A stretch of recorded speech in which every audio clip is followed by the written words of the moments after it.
Iyon, ngayong araw, aray naman ang ating gagawin. Ang tawag din is scotch egg. Ang una natin gagawin, tayo maglalabo ng itlog. Magpapakulo muna tayo ng tubig bago natin ilalagay ang mga itlog. Ginagamitan ko rin ng sandok para hindi mapabagsak sa ilalim at hindi mabasag. Aray papakuloan natin ng mga 8 minuto. Habang pinapakuloan natin yung mga itlog, tayo gagawa na muna ng sausage meat mixture. Aray yung ibabalot natin sa mga itlog. Titimplahan lang natin na rin ng 964 asin. Gayon din kadaming paminta ang ilalagay nyo para balance. Maglalagay din tayo ng 3 kutsara na ring garlic powder at saka onion powder. 1 kalahating kutsara na ring regular paprika. At ang huli nating ilalagay, honey garlic seasoning powder. 2 kutsara lang na rin. At pag nakumpleto nyo na yung pampalasa, atin na ring lalamasin para mahalo. Hindi ko na rin nilagay sa mixer at kakaunti naman. Tinatamad din ako maghugas noon at kabigat-bigat. Yan, lamas-lamasin nyo lang ng gayan hanggang maging garnay. Yun, luto na rin ang mga itlog. Atin na rin aahunin. Akin munang tinatapon yung pinagkuluan na tubig bago ko babantuan ng malamig na tubig para matigil ang pagluto na rin at madaling balatan. Ay siya, balatan na din natin na rin. Dahan-dahang bigla laang ang pagtaktak ng itlog. Basta mag-crack yung palibot, madali na yung balatan. At pagkatapos nyong balatan, ilubog nyo ng kaunti diyan sa tubig para walang matirang shell. At sa dahong dapat nakanguso para hindi masira ang itlog. At sa wakas, ready na ang itlog at saka aring karne. Kukuha lang tayo ng kapirasong karne. Inyo na lang ang tansyahin. Tapos inyong papalapadin. At dinin natin ibabalot ang itlog.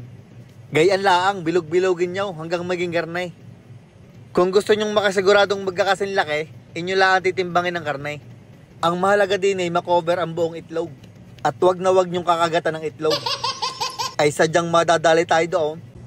Are, tapos na nating balutin sa karne ang mga itlog. Yung 2 sa likod ay special, ayaw na may paprika. Are naman ang gagamitin natin pang breading. Kaunting harina, itlog na may gatas at saka ring breadcrumbs. Lalagyan nyo mga yan ng paminta at saka asin, kaunti laang. At tayo magsisimula na mag-breading.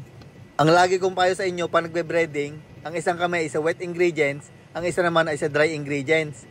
Ay kung may isa pa kayong kamay, hindi ko na alam kung saan iyon. Ay para hindi maglahok ang inyong working area at saka ang inyong mga kamay. Yan, inyo lang hihimas-himasin para mas kumapit ang breadcrumbs. At dapat garne itsura. Ari nga pala yung dino-double breading ko para medyo malaki tingnan.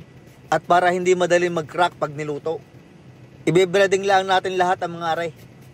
Ari dapat ay 24 piraso, ay naging 21 na laang at nakain ko ang iba. Yun ho'y nasira kaya kinain ko. Iyon, panahon na para ari lutuin.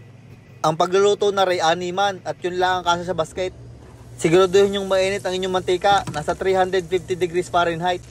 Ipiprito nyo lang ari ng mga 5 hanggang 7 minuto. Dapat ang kulay na rin golden brown. At kung medyo makapal ang nilagay nyong karne, edi matagal-tagal lulutuin.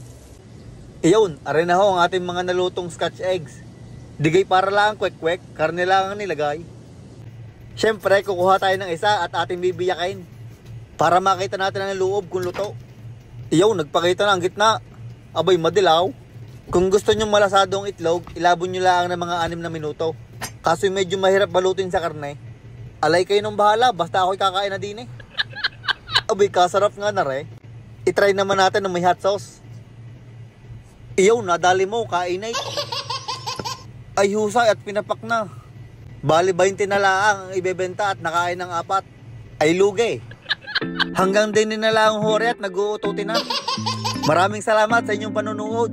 Shout out kay Nino Arizala, kay Gilda Rose ng Singapore, Ron Vic Fernandez, Sayuri May Anim, Richard Din Ranaco, JD Makhol ng Riyadh, Christian Paul Miranda, at kay Jeremy Montesines. Salamat po sa inyong suporta.